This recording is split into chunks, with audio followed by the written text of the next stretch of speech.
بسم اللہ الرحمن الرحیم۔ السلام علیکم ورحمۃ اللہ وبرکاتہ۔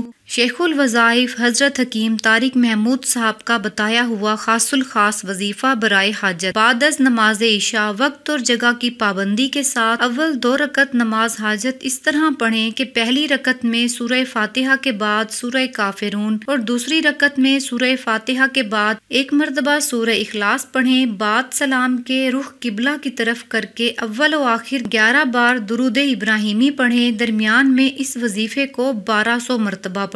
وظیفے کے درمیان جو مقصد ہو وہ خوب ذہن میں رکھیں، جب تک حاجت پوری نہ ہو جائے وظیفے کو جاری رکھیں، انشاءاللہ ضرور کامیابی ہوگی۔ وظیفہ پڑھ کر اللہ کے حضور عاجزی کے ساتھ اپنی حاجت کی دعا ضرور کریں۔ وظیفہ یہ ہے: یا بدیع العجائب بالخیر یا بدیع، یا بدیع العجائب بالخیر یا بدیع۔ خود بھی اس پر عمل کرنے کی کوشش کریں اور صدقہ جاریہ کی نیت سے دوسروں کے ساتھ بھی شیئر کر دیں۔